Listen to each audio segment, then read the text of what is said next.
Good morning, good afternoon, everyone. Welcome to this, series episodes between Mark Terrence and myself. I can see some attendees attending from the US, from Europe. I'm not sure whether is there anyone coming from Asia or Middle East, but I see at least there's, one that is not human, and that's probably the reason we have this. We need to have this session. So, welcome to today's discussion between the three of us on AI you can trust, governing and interpreting AI at enterprise scale. As this is what we do and we teach, what we do and breath every day. We're facing, the three of us are facing a lot of real world enterprise questions day by day, by asking all these very important questions because there's a lot of ambiguity out there. But the eminent thing is that we all have to do it right now, whether we like it or not. So we're entering a phase where AI is no longer just experimental. It is becoming, embedded into everything we do, in the enterprise, everything that relates to us, whether you like it or not.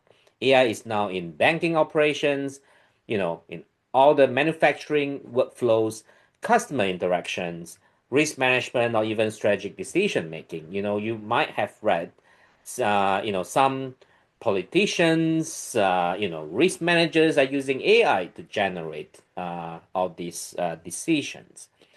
So, but as AI becomes a lot more powerful, critical questions emerge. Can enterprises actually trust the system that they are deploying, that they are actually developing and putting into what they do? Not just technically, not just legally, but operationally, economically, and ethically. Because today, many organizations face the same paradox. As AI capabilities advancing exponentially, while governance, interpretability, and institutional readiness are evolving much more slowly. And this gap creates a real enterprise risk, whether it's hallucinations, as you know, opaque decision making, regulatory uncertainty, cybersecurity, model drift, and worse, loss of human accountability. So I'm going to show you a graph quickly as I show my screen. Oops, I clicked on the wrong button. This is a graph that shows that, the problem is not, can you see the screen yet? Um, can you see the screen? It is still loading. Yep, now we can. Yeah. All right. As you can see Good. on this graph, while the cost of intelligence plummets, what does it mean? It means that it's so easy for us to actually use AI now. We can just use AI any day, anytime we like. So the cost of getting this information is becoming cheaper and cheaper. It's just very easy. But the cost of trust, the cost of verification, the cost of audit is becoming more and more expensive because we cannot control it. We don't know what's the black box behind the AI. We don't know how to control it.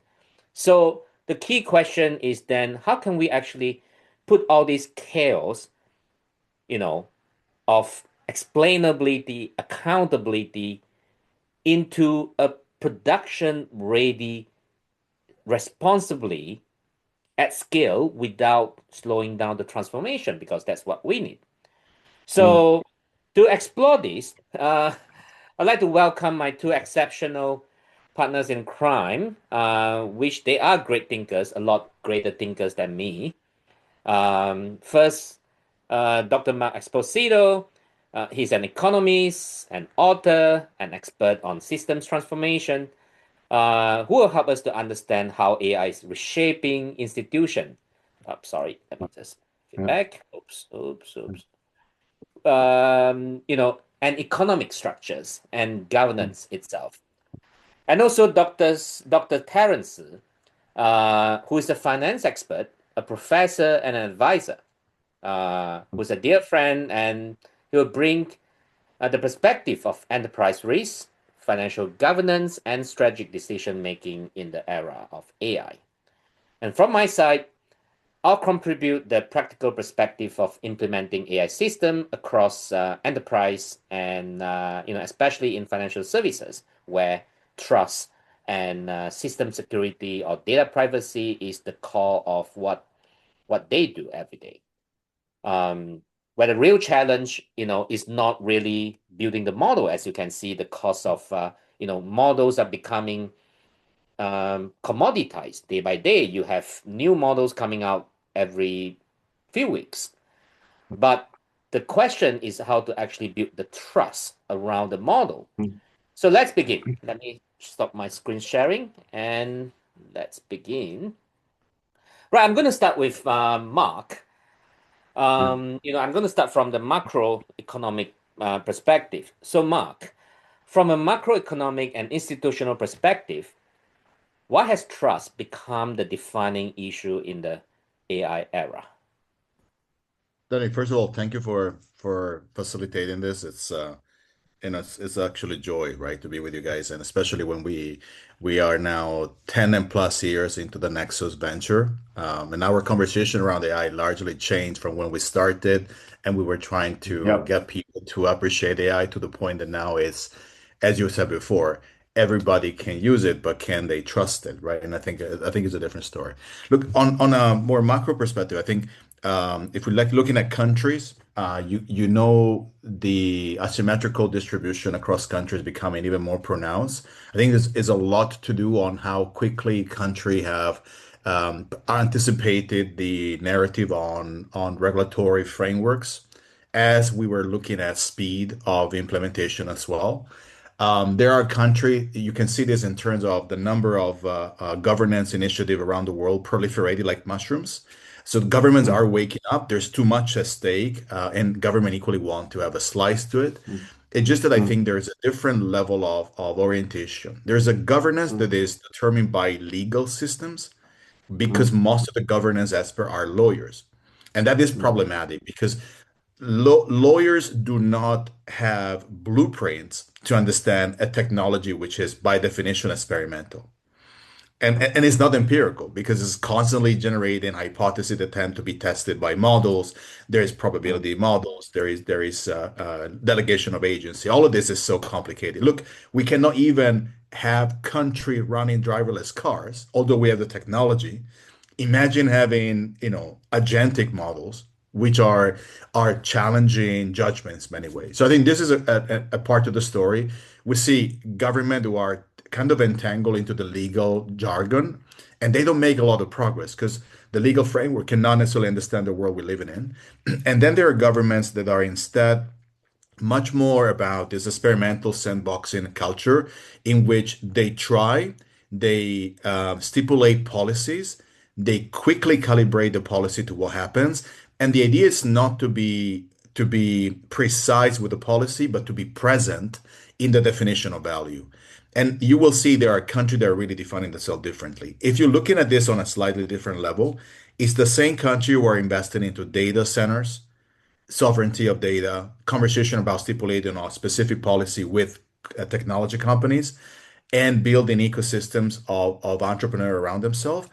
And rather than governments that are fundamentally just trying to tame it and control it, which naturally are struggling. So I would say this is, as a simplification, what I tend to see. Literally, we're looking at a class of country who are legally driven, a class of country that are experimentally driven, and they reflect this into their governance posture. Excellent. That's a very interesting, viewpoint as we discuss, about the advancement of any new economic, all economic as an economist, you probably understand better than me, is we are all always talking about the equilibrium of balance, supply and demand. And when there's a new tool, a breakthrough tool like AI is being injected into the existing equilibrium, that's definitely where you are going to assert certain chaos. But eventually, as we build up the ecosystem from the government, from the enterprise, from from the startup and from the users. And that's how we're trying to find a balance of how we are self-adjusting by itself and to reach a new economic height of supply and demand. Which brings me to my next questions to Terence. When we have all these, well, I mean, from Mark, what we understood was that eventually it will reach an equilibrium, and on all what we will or can foresee eventually. But a lot of the time, we still, what we're trying to do over here is that, what can we do now? What can we actually do now to be the front winner or to be the one that can actually do it first? And the biggest question, when it comes to AI implementation, is about the accountability. It's no longer just like hallucinations or anything, because you can't bother to go into those AI. I mean, you just by the time you finish auditing one AI model today, tomorrow there's another unexplainable AI model comes out. 6 months ago it was Gemini. 2 years ago, it was OpenAI, and now everybody talks about Anthropic, Claude. So we can only work within our system, Mark's supply and demand equilibrium.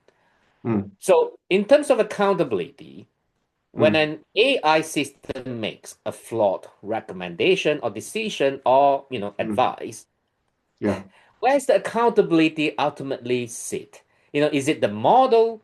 Is it the developer, engineer? Is it the management? Is it the user or the board or the government? I'd like to hear your view on this. It's I think I'm an old man, and I remember those days around the late 90s when the internet came along, right? E-commerce came along. And way back then, the arrival of e-commerce was just as disruptive, if not more, if not more novel than what AI is actually bringing. But the difference, in my humble opinion, when it comes to e-commerce, is that it's a very straightforward thing. It's a tool. You take it on, and it will improve give you revenue uplift. It can actually it will also give you cost reduction. There is no as far as I know, I can remember, the only problems is whether how it's basically how fast you can actually put it into your business. Now with AI, we started with you started your question with Mark. Basically, what is the governance system out there?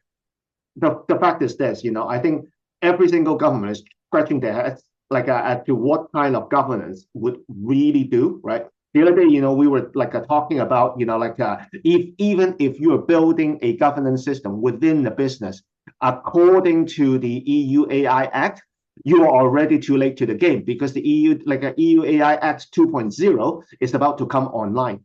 So, it's almost like you have to actually build the system and then making sure that it can evolve in the direction that the AI could, the regulations would catch up. Okay. Now, at the same time, for businesses, there are other complications in addition to what you're mentioning, hallucinations, all the problems. Who is going to be accountable for it, right? Don't forget, for companies, for enterprises to be able to to consider success, consider that they were successful in putting AI in, it's also achieving the return on investment, right? So the balance that they need to drive is a lot more. It's ethical. It is financial. It's almost like what we in academia, basically having a balanced scorecard, right? A new form of balanced scorecard. How do you actually weight it? The way I see it right now is companies, when they are actually trying to get confront this multiple multi-front battlefield. The answer is they basically keep trying and testing the water. They are not going to go big into it. They are waiting for hopefully their rivals to actually get in there first, but they don't want the rivals to get in there first, because that would imply losing their advantage. So I think companies, what they have been doing is trying to take a baby step. They're still very, very slow. I mean, you and I, like all three of us, we have witnessed it. How like when we started the company, right? We start to look at machine learning way back in 2016, 17. We don't see companies really or like become interested in that until what, 2 years ago after COVID. It took a long time, right? Now, going back to answering your questions, when it comes to explaining accountability, I think ultimately it will be the human. As they say, you cannot you can fire people, but you can never fire your machine, right? So, and I believe that the humans would have to be ultimately accountable, simply because otherwise we are basically having no restrictions at all whatsoever. You can't let a machine to control machine, because by definition the machine will hallucinate, right? And it will not be able to come up with the best outcome. That's very interesting, because ultimately we are all business people, practitioner. We are not the one who actually built that AI. Yeah. Mm. We are the one who will, or enterprise will be the one who consume AI. Yeah. And it's very interesting, as I'm a technologist myself, Mm. but Mm. I don't build large language models. I consume Mm. them. I help Yeah. enterprise to consume them. So Mm-hmm. the key Yeah. question is that, why do we need to go and understand what we are consuming? I mean, when you buy a chips, to eat the Mm. chips, would you, Mm. how much do you actually care about the content, the ingredients of the chips? Do you Yeah. need to care about the ingredients of the chip or the production lines, Yeah. or do you need Mm. to care about, you know, whether is the food safe, and is the expiry date still valid? Can I Mm. consume it? You Mm. don't need to actually go inside the system. So, and that's the reason why, I wanted to frame these discussions not from the point of how to actually deal with AI, but Yeah.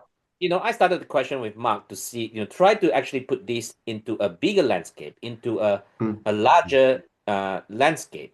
And I'm going to show you another slide. I'm sorry, I'm a slide person. Um, You're definitely a sly person. can you see the screen? Mm-hmm. Yeah.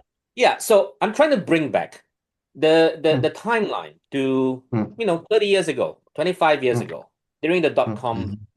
bust Mm. era. The Mm. dot-com crash erased $5 trillion from the market, from 2000 to 2022, or 1999 Yeah. to 2000. Mm. But then, you know, AWS, Google, and Salesforce built on the wreckage, created $10 Mm. trillion of economy from there. Mm. And Mm. AI sitting at the same inflection point. If Yeah. for those of you who remember, I'm not sure, I don't know how old you are, but I was Mm. exactly at the point of time that I started my career in the Yeah. internet. I was one of the Yeah. first batch in my alma mater to actually get a degree in internet or e-commerce, back in Yeah. the 90s. That tells you my age, which is not young.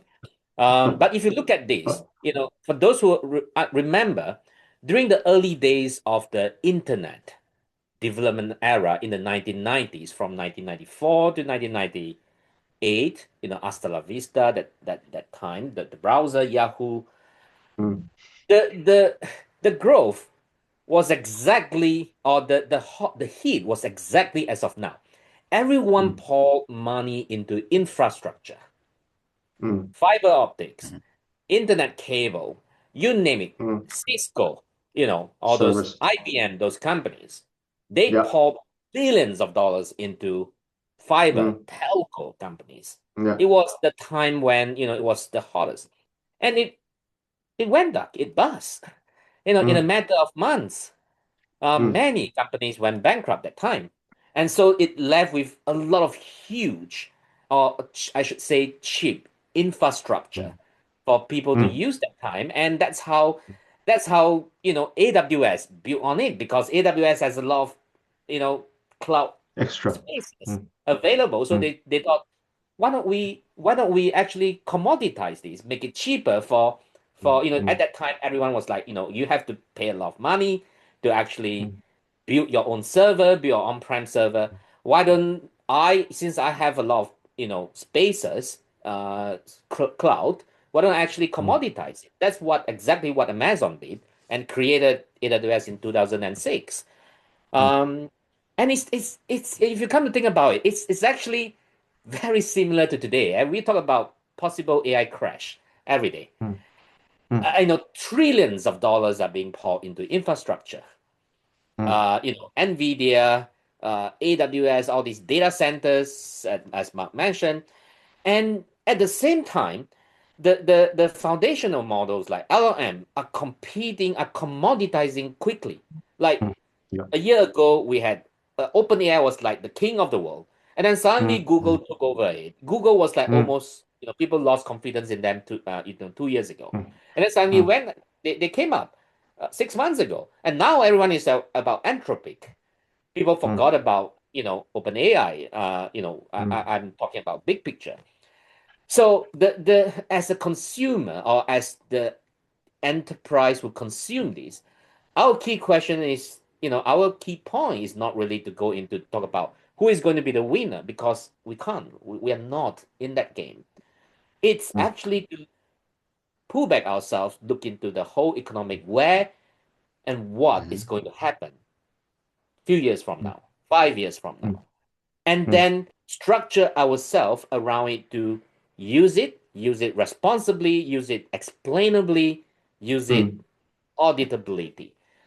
And mm, and that's what I like to throw the questions back to the both of you, Mark, mm, Terence. mm, Mhm. mm, I can, Danny, I can share a reflection I was having not too long ago on this, right? mm. Yeah. Um, so I came across this economic theory that is quite old called the Jevons paradox, which basically Yeah. says that when technology Mm, becomes more efficient, mm, what basically it does enable is a higher consumption of the technology because now it's yeah. easier, right, to have it. Yeah. And if I was considering a little bit of conversation on the data center are interesting and controversial at the same time. In the US, the data center are critically attracting capital, but they're not generating jobs. And so Mm, this is one of the reasons why also some of the more conservative bases in the US do not see the benefit of these trillions of dollars coming because a data mm, center does not necessarily hire hundreds of thousands of people, but it mm, is critical for the access, right? And at the mm, same time, I don't think we are aware of the non-financial costs, so the environmental cost, the water cost, mm, the emission cost of the mm, models. And it's now being subsidized by I think, the assumption of consumption over the sustainability of the cost. But there will be a moment in which countries that don't have the right level of infrastructure or they don't have enough distribution of data centers, they'll feel that running a query on a large language model is more expensive than on Google. Probably one of the reasons why Google is embedding a lot of Google AI, right? Where you have a lot mm, of capacity inside of the search engine. So I guess the question is, we are becoming unaware of the unintended consequences we're building, mm, which also brings to the point the crash could come from so many different angles. I think the fundamental difference from before is that the infrastructure was, you can argue, a perfect asset narrative in which you are inflating the capital in the assets. And at one point in time, the asset burst, right? Grows so much that mm, it cannot sustain anymore and it bursts. Now I think we're investing into the infrastructure, but we're mm, also investing into the digital intimacy because it's becoming an extension of ourself in many ways, basically an extension of the brain. And so I think mm, people will start noticing that the use of this technology to the point of consumption is not in terms of instrumental, like we see this. It's becoming a form of who I am, right? For many people, the absence of the historical references, like the three of us, because of our age, will make it mm, difficult to know there is an alternative to spending time scrolling on social media. There's a conversation you can have with a friend over a coffee, right? Or reading a book. mm, So I think the question is we're shifting fragility points across the system at any level. mm, At the macro level, we're doing with the conversation on governance. At the firm level, what Terence was saying, we simply don't see the fast enough return because We are quick at consuming a quick win, but we can't work on the workflows. We can't work on the implementation. We don't have complementarity across the organization, right? And that's one of the reasons why, guys, we build the AI Compass, because we want to make sure that company can measure and strategic intent on the alignment required to improve that. So I'm just feeling that we are undermining the sustainability of the journey, not only in Mm, terms of infrastructure, but across so many different inflection points, which is becoming literally impossible to know where the system might eventually, where the straw will break the camel's back.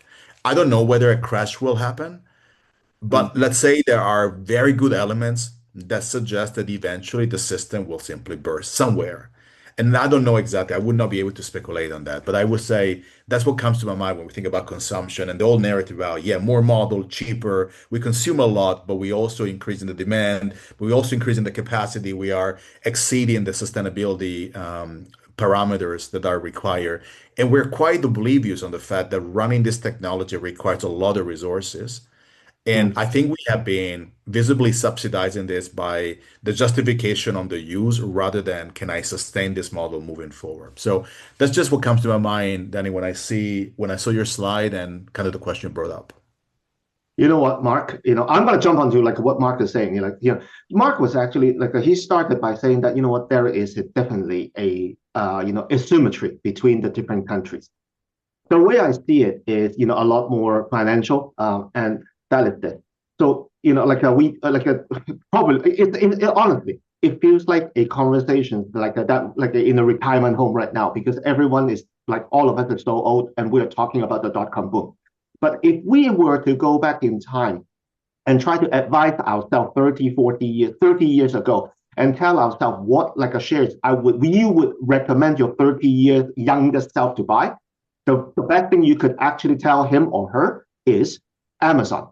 But Amazon was none of those companies that were actually investing in infrastructure. It was investing in the applications. So my question here is, the Americans, they throw a lot of money into these things, they throw a lot of money into the picks and shuffles. The Chinese, on the other hand, they are actually investing a lot less in the picks and shuffles, but a lot more on the applications. Would actually that give not I'm not here to talk about geopolitical advantages or disadvantages, but there will be a difference when it comes to the development trajectories between the two countries when it comes to AI. Now, would actually be would they cross paths? Probably is a yes. The reason simple.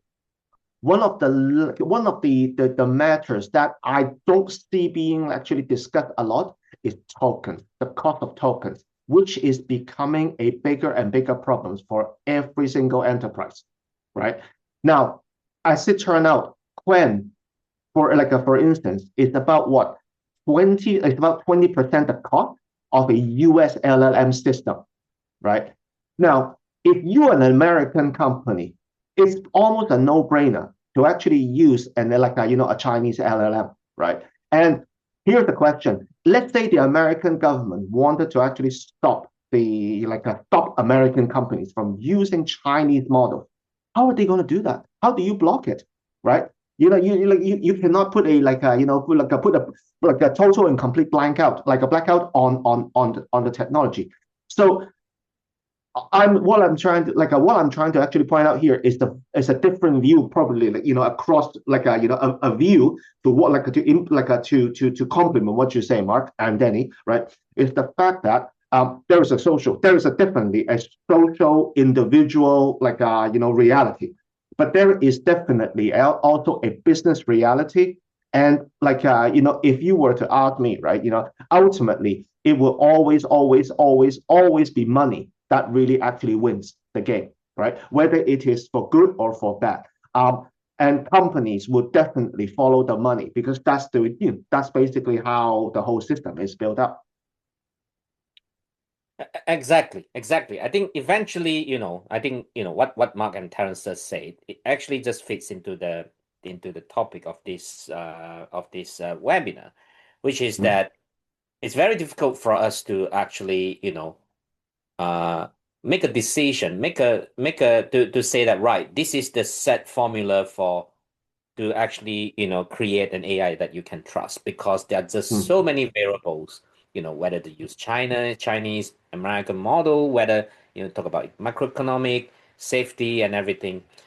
As all these hallucinations, all these cybersecurity, geopolitical tension, all these put into play. So actually, before we go into Q&A, I'm going to, and due to time issue as well, I'm going to end the conversation with a note for us to think, mm, and for us to actually, explain to everyone as well.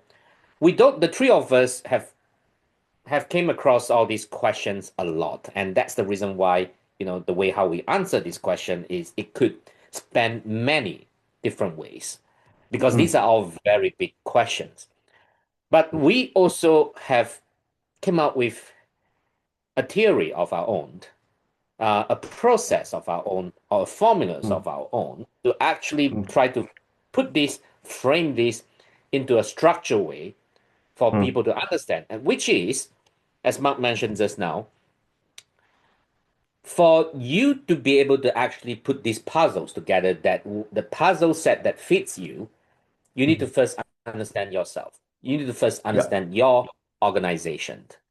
And Mm, to do that, the core of the organization and a very big piece of this equation mix is human, the employees mm, and the mm, employer itself. mm. And Yeah. so, which is why we created this AI Compass, and the objective is actually to to discover the readiness, the understanding of each person's level of AI, readiness. Mm, What you know, what you don't know, so that you can actually go into it. It basically helps us to help our students to understand which directions they need to go. And again, before we go into the Q&A section, uh, this is the slide. This is the site that we developed, a list of a list of questions, a list of structure that is going to give you certain structure for yourself, which can then be compiled together to become a company face, um, uh, you know, um, way of, what do you need? Do you need more security? Do you need more explainability? Do you need more cybersecurity and so on? So for the audience today, we're going to give you a free access to this. What you will receive is that at the end of the webinar, probably tomorrow or the day after tomorrow, you'll receive an email from us, and we'll be giving you the free code and some like instructions to actually use this so that you can actually test it yourself. All right, great. You don't You know have to what? copy. Yes, I'm going Terence. to add one more point. So 2 years ago, right? When we were actually working on our book, like time and time again, we could actually see that from reports way back. It was like when it comes to company readiness for AI, the biggest barrier is almost always data. No, no, and so not enough structured data. Our data is not clean and everything. But to fast forward 2, 3 years, now data has become less of an issue for very many companies, not least because they have started cleaning up. What has become the biggest challenge for any organizations right now is talent, right? It's actually getting the different staff to accept the fact that AI is coming into the company. How are you going to actually get ready for it, right? Now we can spend days, to talk about, whether AI is taking away jobs. But what is, I think, indisputable is the fact that we all need to actually keep running to learn about AI, including the three of us, right? Let's face it, this is the speed of how things are going. So, I think the next unit of analysis when it comes to AI like a development is no long it's not just the business, it's actually at each and every one of us. Yeah. Can I Yes. just agree on Terence by adding one dimension? Mm, Um, with the work that I'm doing with Micro one of the things that we studied, this is a human data mm, training company. We mm, studied kind of the fact that as we train data, so humans training mm, data, we mm, actually are guaranteeing the multipliers that can we generate basically economic value because humans will never have a fully complete last mile. It's an infinite last mile. It's the idea that yeah, even if you're automating 99%, the yeah, 1% is never going to be a static 1%. It's always going to be yes, basically infinite by the nature of yeah, humans. So I think one of mm, the things that we have to rehabilitate, guys, and the work we do, and I think we do it, and we love probably more people mm, to be able to pick on this, is mm, there is no trade-off per se. It could become a trade-off when we're using a mm, very narrow economics/financial lens to technology and economic performance. But again, another study mm, from Pearson looked at companies that were able to automate by augmenting after a quick financial relief of about 2 years, they were hitting mm, larger multiplier, 3 times more, 5 times more, 10 times more than company were only mm, automating because naturally, if you only automate without that training, data corrupts over time. So I think mm, one of the things that we are learning is that that 1% of the last mile, and we had the last mile in the AI Republic back in yeah, 2019, right? It's yeah, yeah, not ever going to finish. And I think this is yeah, where I see hope. I mean, it's difficult to have hope sometimes because I guess we are exposed to what we mentioned before, the point of fragility. But where I do mm, see hope a lot, which we're saying, Terrence, is the talent, the mm, training, and all of that. But it's really human data training. And it's a yes, fraction, I think, of all of this to the point that even the idea of artificial general intelligence, it's like what humans do to do. They like to be transcendental. But even, and yeah, one of the things I discovered, and I promise I'll finish on this, even mm, all the data that we have used to train large language models are fundamentally useless to train robots. And so imagine how much mm, more work we need to do to train physical machines, right? So yeah, I guess this mm, is where the attention should be going in how do we build that capacity moving forward rather than mm, surrendering to the idea that this is inevitable and yeah. it is an evolution that will make the weakest species eventually surrender. That is, I think, what we should try to shake away. Yeah, great, great. We do have one question to address before we finish this. Mark and Terence, can you see the question? Yeah, Would you yeah, like yeah. to From Aman, right? from Ahmad? Yes. Yeah. Um, Uh, I'll say the question is more towards to Terence, Yeah. mm. as the section was about So e-commerce.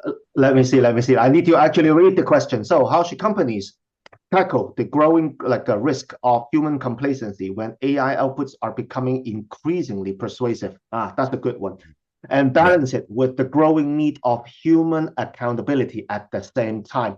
Ah, you know what? That's a good one. Mark, you got an answer? Because the first I thing mean, that actually came in, I can set the stage for you to yeah, give the real to answer. I can give, yeah, like on listen. concert that, I don't have the answer. oh, As much as I hate being old, I'm grateful that I'm actually this side of it because I don't have to deal with the fact that, I think all three of us have got the experience to actually yeah. tell whether the output, AI output is right or wrong, or at least, is it fishy? But the problem I always think about my kids is would they actually have the experience to know, to make the decision?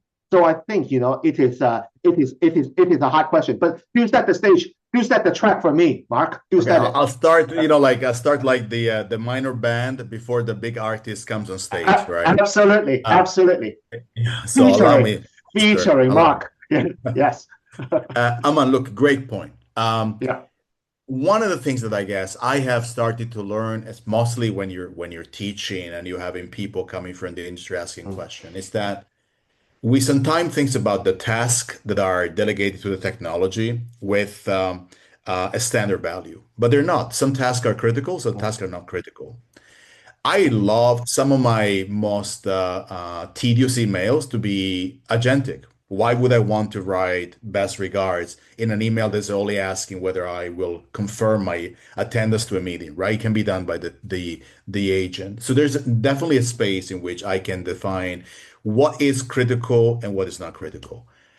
mm, The tasks that are critical need to increase the dependency on human judgment. And so back to your point, accountability is not a one size fit all. It's accountability for what? Most likely for difficult to verify and critical task. So already breaking it down into the taxonomy of tasks that Mm, you want to basically automate gives you a sense about where you want this to be basically driven yeah. by the technology and where you want to retain part of the agency, even if it's happening at the expense of accuracy. You don't know what? Very complex question. The model gives you a 60% accuracy, you're retaining 40%. Sure, you could get to 80, 85%, but you might lose that degree of accountability because you're decreasing agency from humans. You Mm. decide that you want to keep it. I think we sometimes forget that we have deliberation. It's not that this stuff is coming with an imposition by itself. So that's my 2 cents, Aman, to your question, but the real answer is about to come. Terence? Oh, good. Hey, thank you very much for setting that stage slash trap for me.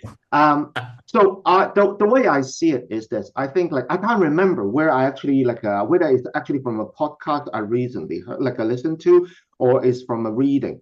Uh, what is I think one of the most critical things, like what one of the most important skills to be had in the future is critical thinking, right? And I think at in business, like if you look at finance, right?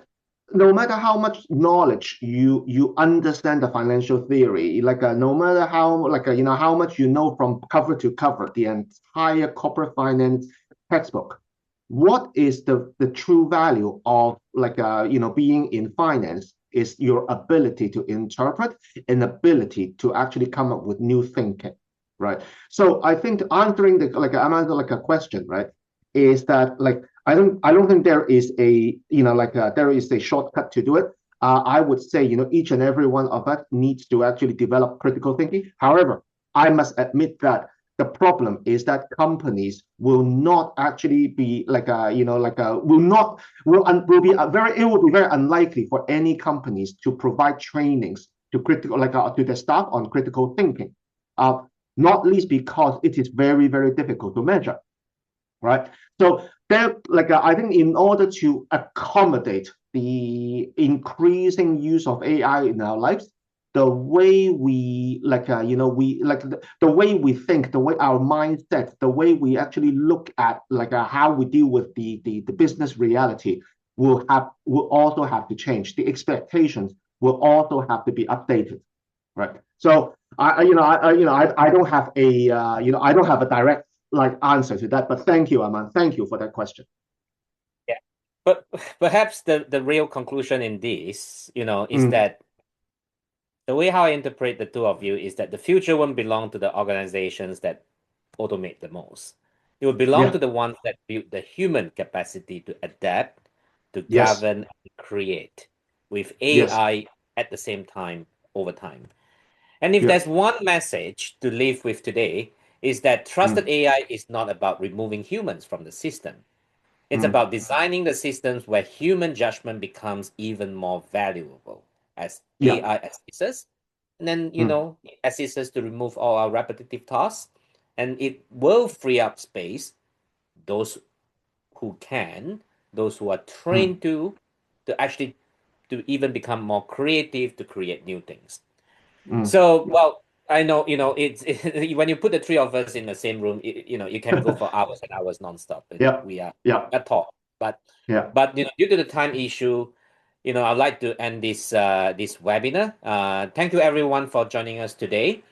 If there's one thing to live with, is that trusted AI is not a fixed formula. It's a Yeah. continuous journey of aligning technology, governance, and people.